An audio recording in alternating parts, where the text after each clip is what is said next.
Hi, welcome to the State of the Nation. I'm your host, Mike Sham. And before we even introduce our guest, we've got to give you very big news. And that is that the State of the Nation will be doing a live breakfast at the Sandton Convention Centre on the 10th of July. And we're going to have John Steenhuisen, Herman Mashaba, Songezo Zibi, Davy Ruet, and Sandile Tshwane on the panel with myself. And we can really get to understand where we stand in South Africa in terms of the coalitions and what's going on with opposition politics. Now that I've given that a punt, if you do want to attend, the registration button will be just below this video. So please click that button if you do want to attend. So we finished the marketing, and it's time for me to introduce a very pertinent guest for this moment, and that is the Mayor of the City of Tshwane, and that is Cilliers Brink. Cilliers, welcome back to the State of the Nation. Thanks so much, Mike. It's great to be with you.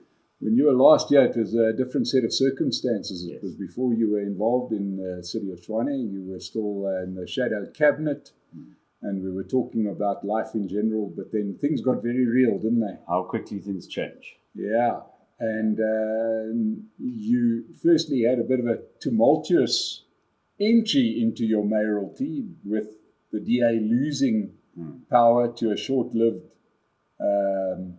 coalition of the other side. Yes. That ended in tears and court cases and heaven knows what else.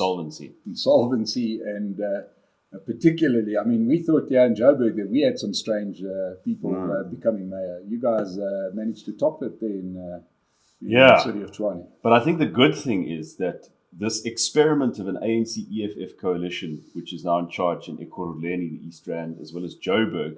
And Kabeja. Yes, indeed. That effectively failed in Tshwane because they selected a puppet mayor who was an unrehabilitated insolvent. Yeah. That person was the speaker in our coalition, but when he was elected mayor, obviously everybody knows who the mayor is. We had folks phoning us and saying, "Oh, have a look at the government gazette so-and-so." And we discovered he was an unrehabilitated insolvent. And that gave the coalition, the multi-party coalition, the opportunity to regroup, to eject certain problematic people. Action SA fired, I think, 4 or 5 of their councillors.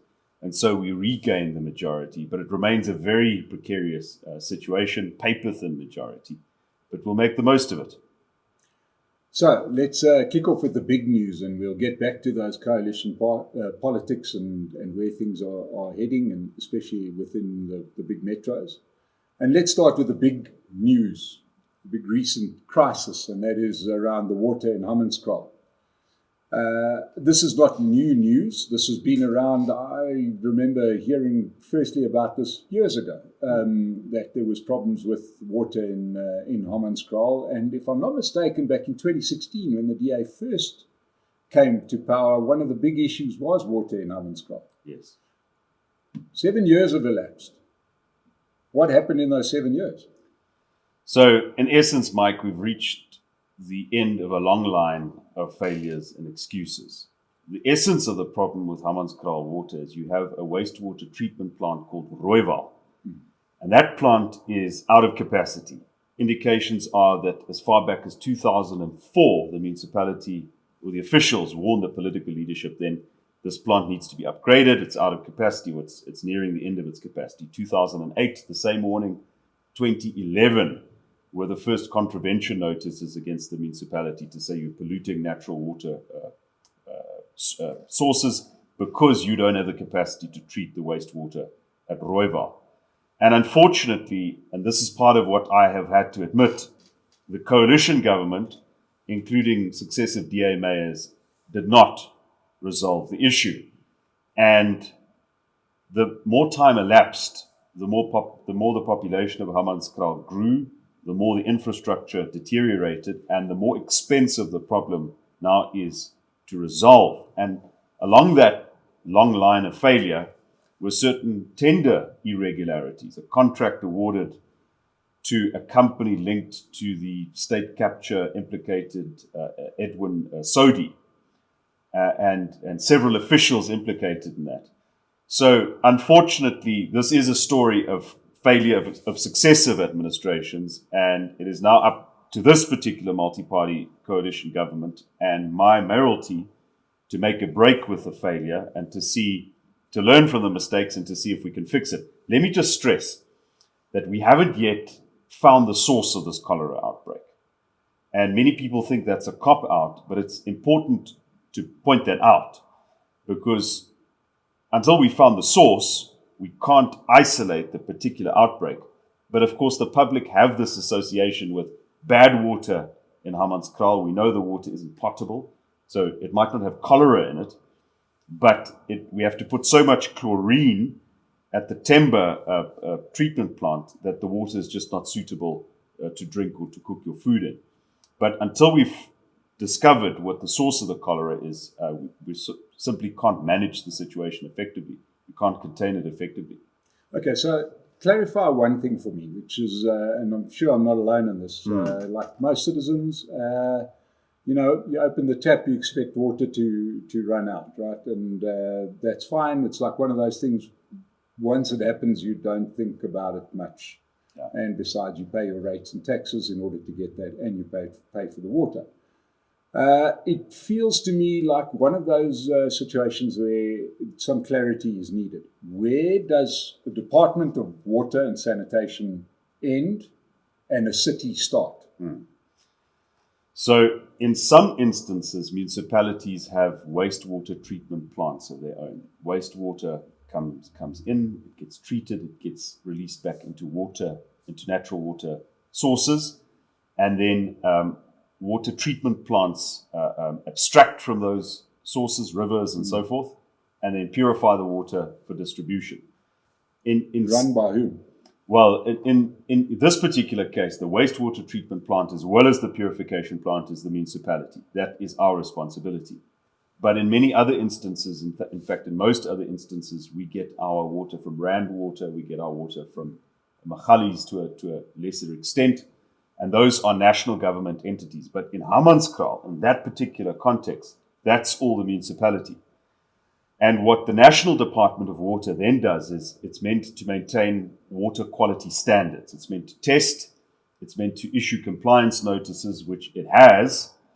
And the essence of the problem is it can issue as many compliance notices as it wants to if there's not a solution to the problem, which is the upgrading of that facility. And we can talk figures, but phase 2 of that upgrade is going to cost 2.5 billion rand. That's the entirety of Tshwane's capital budget. So to issue compliance notices and just leave it at that and say, well, the municipality didn't do the work, that's an ineffective response. But I hope that gives you an idea of the division of responsibilities. It gives us some context, but of course it raises the question of 2016. I mean, we know that we've got some contested metros in Gauteng. Yeah. And I suppose the same can go for Gqeberha and the Eastern Cape. But this is probably the strongest DA-led coalition of the lot. We're not allowed to say DA-led coalition. Okay. The multi-party coalition, okay, corrected. But led, in this case, by DA mayors. Yes. Right? With Cilliers Brink taking over in 2016 and so on, Randall Williams and so on. And it's a long time to be in charge with this problem and not either repairing it or raising sufficient alarm. Yeah. Who's been asleep at the wheel? So in 2016, the process was started to have this plant upgraded. So even back then, there was an indication that we didn't have enough money as a city to do all of the work ourselves. But between 2016 and 2019, when this tender was finally awarded, that was it was an unacceptable delay, but the work started for the upgrade. And that was the only serious work that was ever done to upgrade the facility. And let me just add, we've had national government ministers of water, Lindiwe Sisulu, the other one, Nomvula Mokonyane, saying, oh no, national government will pay for this, we'll take over. Nothing ever happened to those promises. So we have to say in 2016, the serious work of starting the plan, starting the projects, that was launched. But then this tender was awarded in 2019. By that time, Cilliers Brink had been elected to the Gauteng provincial legislature. Stevens Mokhalapa was his successor. And that tender was divided into phases. Phase 1 was awarded to this company that was subsequently linked to Edwin Sodi, the state capture person implicated in state capture. And unfortunately, that contract failed. Well, not unfortunately, it failed because of non-performance. The contractor walked off site, and subsequently there was a forensic investigation that implicated several senior officials. Now, Mike, the question is, how the heck could this happen under a DA and coalition-led government? That's a very important question. And I think the essence of it is that an entire system was built in Tshwane and other cities like it, where there was no distinction between party and state. There was no, this is the political side, this is the administrative side, this is the mayor, this is the city manager. All of them were recruited from the same political cohort. They all called each other comrade. We inherited that system, when I say we, the multi-party coalition in 2016. But unfortunately, part of our failure was not dismantling that entire network that came with it. So let me just explain this point. It's a subtle point, but councillors don't sit on tender committees. We're barred by law from sitting on a specification committee, evaluation committee, an adjudication committee. We're barred from law from interfering with tender processes. But we do have the responsibility to appoint the senior officials who should have the integrity and the professionalism and the capacity to do that work and for the system not to be corrupted. In 2016, although we, as you mentioned, we had a DA mayor, we didn't have a majority in the municipal council. Therefore, your option for making changes, appointing senior officials, passing budgets, all of that stuff was limited. And we have failed. We have failed. There's no doubt about that. But to the extent we failed, it's to address that pre-existing network of deployed cadres and the system of unity of political and administrative leadership. And to a point where we now sit with 5 or 6 managers, senior people, who predated our time in office, but who sat on that SODI tender committee. The challenge, therefore, for us is to do now what we failed to do in 2016 when we didn't have a majority, and to dismantle that system by appointing fresh people from outside, beginning with the city manager, which we've succeeded to do in Johan Mettler, but also to eradicate as far as possible this pre-existing network of corruption. Mike, that is the best account that I can give for what has gone wrong in these circumstances. Okay, so you mentioned this very big bill of 3 billion rand to fix Rooiwal. Yeah. Right. But explain to us a little bit better, because I've got to say your machinery has been quite good in not being upfront and clear about this 10 billion rand irregularity under the form your predecessor. Yeah.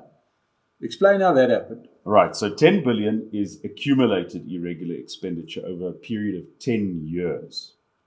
And why irregular expenditure accumulates is because you need to deal with certain forensic reports, investigations, and then council has to certify this is either recoverable, and then council takes certain action to recover the money, or it's irrecoverable. Now, forensic reports have been piling up, unfortunately, for the past 10 years. If you look at the lion's share of the 10 billion, it comes from contracts that come before 2016, including the Payo smart meter contract, the Tshwane broadband contract, the Moiponi fleet contract. Now, we took action to set aside those irregular contracts, but due to circumstances, you can't immediately get out of the contract. So there's a just and equitable remedy. The court says, oh no, we can't just let you off the contract just because your predecessors concluded it, just because the Auditor General said it's irregular. That doesn't get you an out of the contract. So many of these contracts have continued to run, and every cent expended under that contract is then declared as irregular. And then you have to take a report to council, and you have to go through this entire process. So there's been a major backup of the forensic reports going to the municipal council saying this money is irrecoverable or it's recoverable, let's deal with it. Because that's the only way that you reduce accumulated irregular expenditure over time. But then, not all of this stuff comes from the ANC era. There were also mistakes made by the coalition. Glad Africa project management contract. That forms part of it. I'm not quite sure if it's part of the 10 billion irregular expenditure, but indeed, a system that was corrupt, a system that had a network of cadres that wasn't properly taken apart at the outset for various reasons, continued to produce bad outcomes. So now the challenge is we've got a whole lot of forensic reports that have to go to council, and that will reduce our accumulated irregular expenditure. That's the historic thing. But for the future, the challenge is to clean out supply chain, to get a new CFO. The previous one left after the financial statements were a hot mess. Those advertisements have been put out, and it's going to take us some time. But no, it's not a good story. There's no papering over the failures that were committed in our time of office. There's no papering over the fact that we didn't act aggressively and boldly enough in firing people and dismantling systems that produce bad results. Have people been fired? Have these systems been dismantled? And most importantly, I think for every South African that hears a story like this and right now consults the immigration officials, is anybody facing any sanction? I'm talking about legal sanction here. Yeah. So if we talk about Rooiwal in particular, I'm talking about 10 billion in general. In general. I want to know. Yeah. You know, it's all fair and well to say we've got to do better. Yes. But, that doesn't work anymore. No, of course. The CFO is gone. We're advertising. Gone where? To jail? Well, no, Okay. because that's not in our hands. Right. So we can lodge the charge, MFMA 173, criminal financial Has that misconduct. charge been locked? Yes.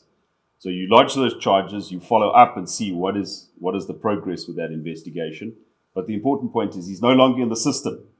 It's not so important to me. You know, Jacob Zuma is no longer the president, but I'd love to see him go to jail. Fair point. And I would also love to see these consequences. A number of the officials implicated in this Rooiwal matter. Last year, there was a forensic report. The credit goes to my predecessor. He initiated it.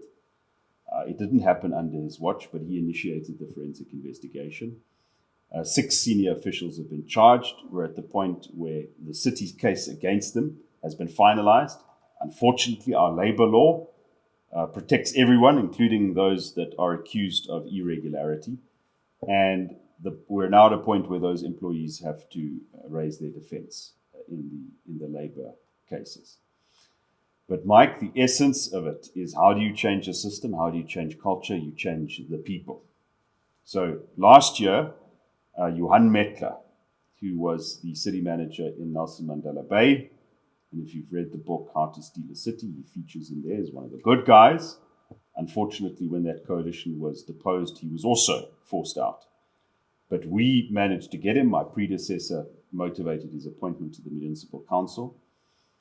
That is the most important thing you can do in a municipality, is appoint a city manager who has integrity, who's not politically affiliated. He doesn't walk around with a DA or an ANC or whatever membership card.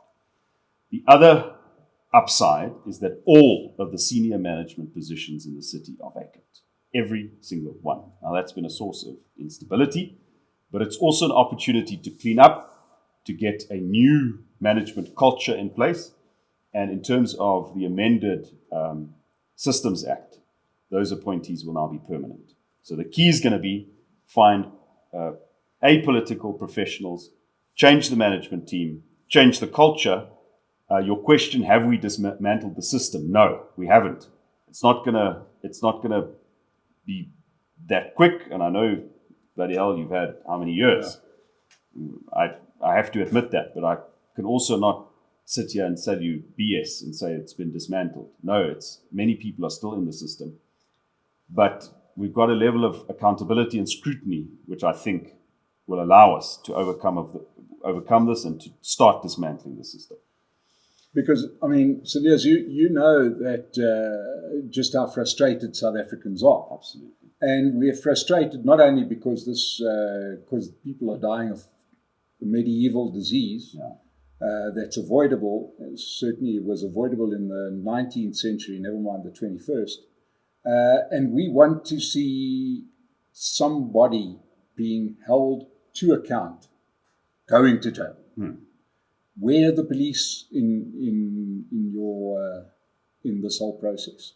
Are they giving you assistance? So, in short, no, we're not getting the type of assistance, and this is something that we experienced right back to 2016 when we started reviewing contracts such as the Payo smart meter contract, which, by the way, one of the surprises that I discovered upon taking office is that there's still an outstanding VAT liability that the city is paying today from a contract from the ANC era that we set aside that was just never disclosed. And, somewhere along the way, a deal was made by the CFO to start paying that in secret. It's part of the reason the financial statements aren't credible.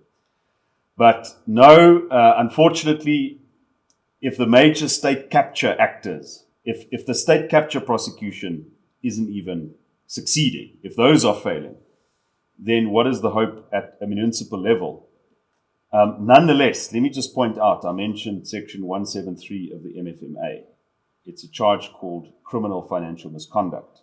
It's easier to prove than corruption or fraud because you look at a level of responsibility that needs to be exercised by a city manager or a CFO. And if they don't exercise that level of responsibility, they are automatically within the frame of criminal financial misconduct. When I was in Parliament, I asked the Justice Minister how many people have been convicted or under this easier to prove crime. And unfortunately, the answer at that stage was since 2005, I think about 9 or 10 people. 9 or 10 people, despite billions of irregular expenditure. So, Mike, the short answer is we are not banking on the prosecuting authority and the police to solve our problems for us. Obviously, we have full cooperation with the Hawks. We follow up with cases. But I think very often it will be about appointing the right people in the positions, changing the systems, and only then will you detect these criminal economies, because it's not just opportunistic crime, let me steal what I can. It's an entire economy. It works for somebody. It just doesn't work for the ratepayers in the city. Water tankers, for example. Massive part of the semi-permanent value chain in Temba and Hammanskraal because Rooiwal isn't working. If we fix Rooiwal, the water tanker business in the north of the city goes out of business. So there's a vested interest there. I'm not making wild allegations here. I can't prove that folks are sabotaging Rooiwal but there is an economy that's working for somebody. And if we fix the system, we shut down the economy.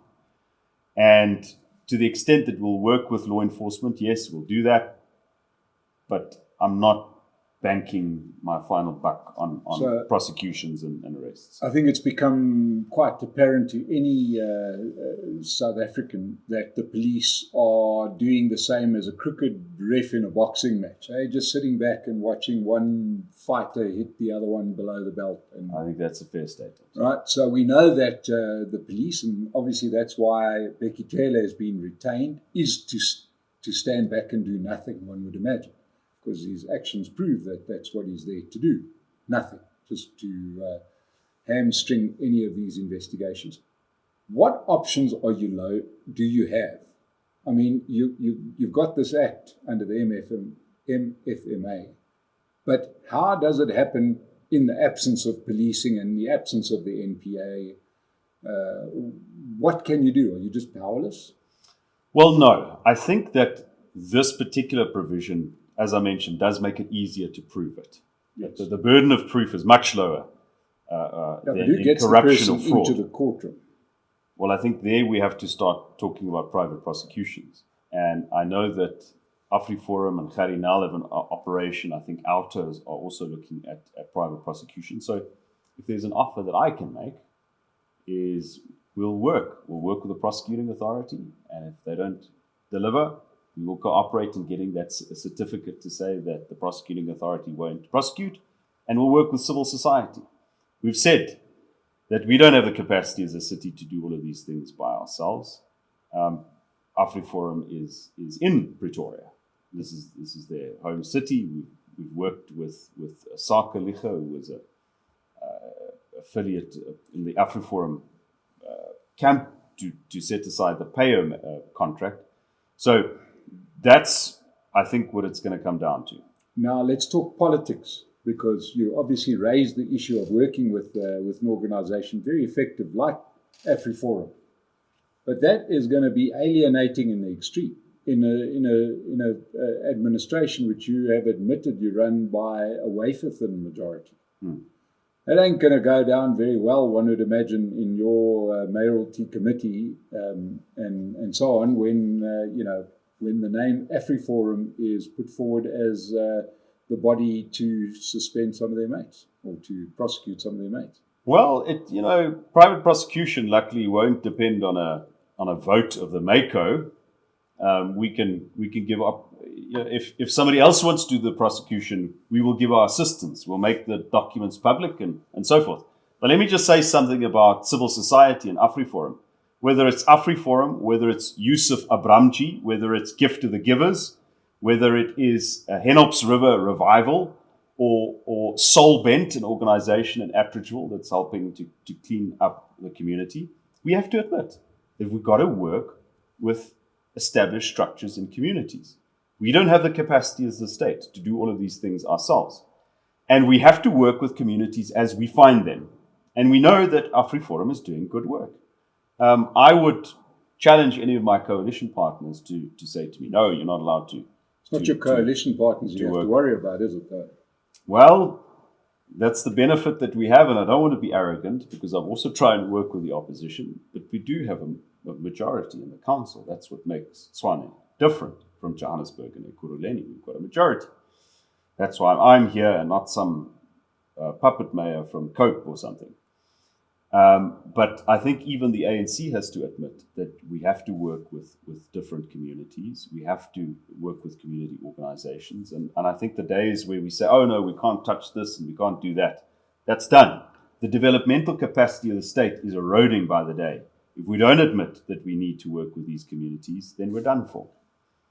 Why would the ANC admit that? After all, it's their cohort that are responsible. I don't think that for a minute they will agree with you that this must be sorted out. Well, there's an interesting dynamic in the sense that there are two parties in Tshwane and in most municipalities with ward councillors. A ward councillor is significantly different from a list councillor. A ward councillor has to, look the community in the eyes and say, this is what we're doing. Nobody knows who the other councillor is. They go knock on the ward councillor's door. And I've spoken to many ward councillors in Tshwane from the two parties, my own party and the opposition, who are very frustrated. And they say to me, well, Mayor, you know what? The politics will play out in council, but what can you do to help me in my community? What can you do just to relieve some of the pressure on me?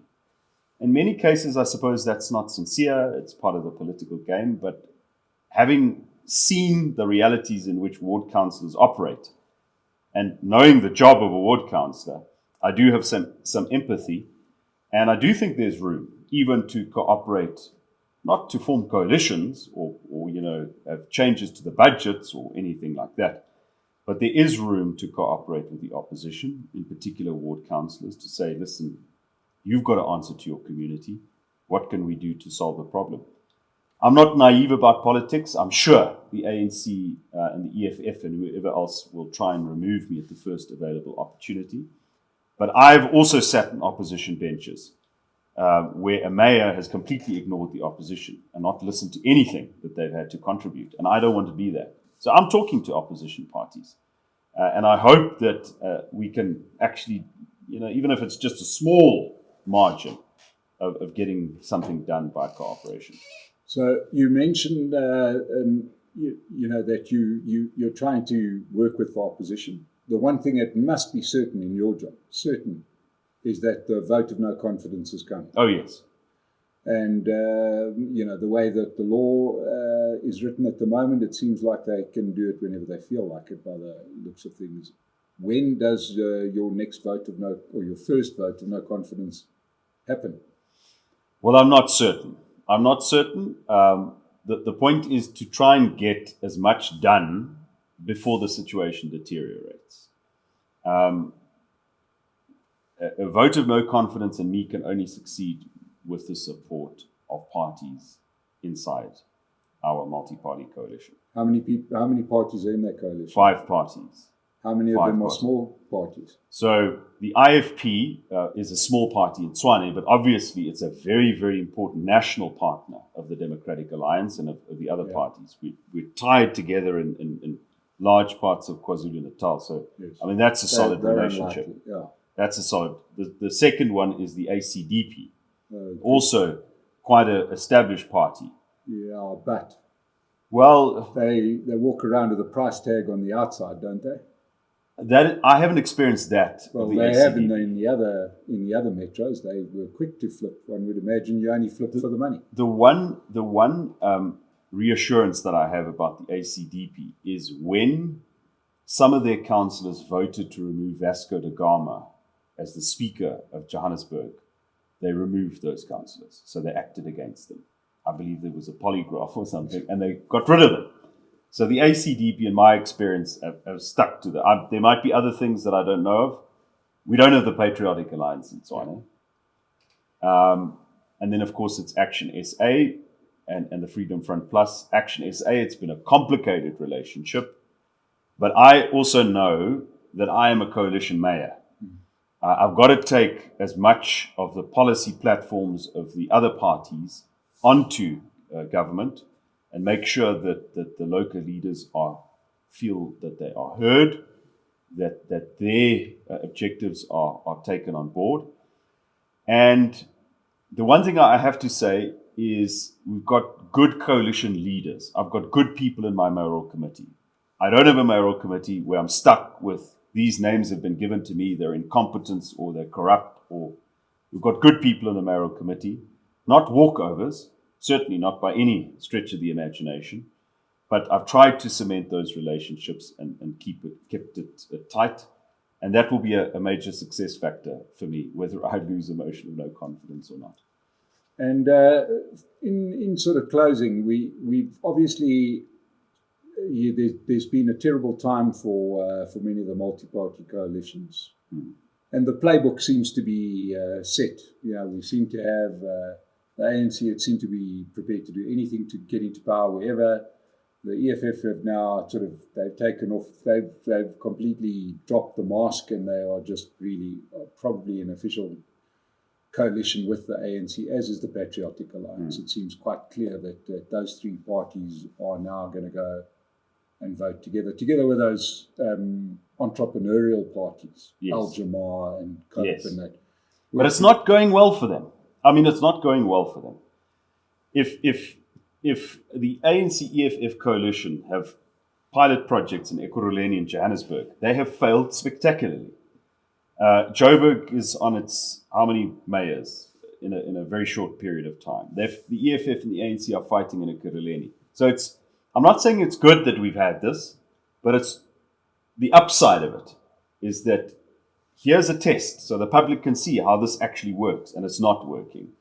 Obviously, people will point to us and say, but, are you doing any better? And I think in Tshwane, which is 2 things I told you the last time, 2 things you need for an effective coalition, a majority in council and a measure of coherence among the coalition partners. That we have in Tshwane. So that's what gives me hope. But obviously, I have to be cautious as well. Okay, so I want to put 2 questions to you in closing. It's starting to feel a lot in general now, zooming out. And I know that you were in the shadow cabinet, which was now meant to look at South Africa as a whole. The question is, right now, I suppose by any reasonable measure, South Africa looks like it's this argument as to whether we're a failed state or not.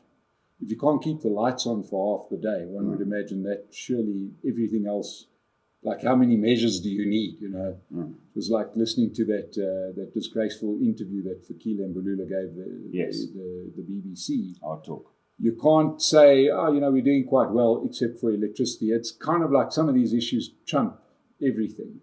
And a lot of the mismanagement of the country's infrastructure is now coming to bear, and it's pretty soon, I'd imagine, that some of the bridges start collapsing as well, one would imagine, because you've done nothing for all these years. Do you think South Africa is a failed state, or are we there yet? Is it redeemable? It's a very difficult question. I don't think we're a failed state, but we are failing. We're certainly failing. The upside is that the ANC is also failing. It's dwindling. And I think there's a very strong possibility of a national coalition government in 2024. The question is there going to be anything that's salvageable in 2024? I believe there is. I also believe that there are many people and many resources and a lot of human and intellectual capital that still wants this country to succeed. Even though it might not be visible, folks sitting in Treasury, folks even, dare I say, some who might be in the ANC. I don't buy the story of a good ANC or a bad, I don't, but I think they are isolated individuals. There are people who still want this country to succeed, people with resources. I wouldn't have staked my career on becoming a mayor of a city that is in trouble, where the coalition has had a tough time, if I didn't think we could save it. And if we can save Tshwane, I think that South Africa has got a fighting chance. And lastly, John Steenhuisen and your marketing committee came up with the term Moonshot Pact, which I must admit horrifies me every time. I even struggle to get that term out of my mouth because it's the most terrible term I've ever heard in my life. Oh, Lord, come on. It's just is that the best that you could have done? But anyway, the idea behind it is to get a whole lot of, as you call them, like-minded parties in it for the best for South Africa, putting an end to the rampant corruption and lack of delivery. Do you think there's a chance it's going to work? Because it hasn't been off to a great start, has it? Well, I wouldn't take the things that those parties say at face value. I think as reality changes, it will also shape attitudes. So as South Africans see that it's possible to depose the ANC and that it's essential to have a coalition that doesn't include the ANC and the EFF, necessity is going to be pushing egos in a particular direction. So I think the Moonshot Pact, John's initiative, is excellent. Even though certain folks might be uncomfortable saying, oh no, we don't want the DA to lead this. But the point is, if the DA doesn't take the initiative, who's going to take the initiative? Like, who's going to start this thing if somebody doesn't start it? So that's good. John has taken the initiative. I think he has been humble and inclusive enough. And I think as the reality of our situation and the necessity of a post-ANC coalition government for the country becomes more and more pressing, the Moonshot Pact, even though you don't like the brand, is going to become more and more of a compelling idea, and you're going to see the constituents of those parties pushing them towards a Moonshot Pact, or whatever you want to call the pact. Well, if we're going to find out a lot more about the Moonshot Pact at our live event on the 10th of July, and if you've enjoyed this interview, please subscribe to our channel, and if you really like us, please become a member of our supporters club. All of those links are below this video. I'd like to thank Mayor Cilliers Brink for making it all the way to our studio here in Johannesburg. Thank you so much. It really is important that we hear from people that make the decisions that affect all of us. And to everybody that's joined us, thank you so much. And we'll see you on the next edition of the State of the Nation. Cilliers, thank you very much. Thank you. Thanks, Mike.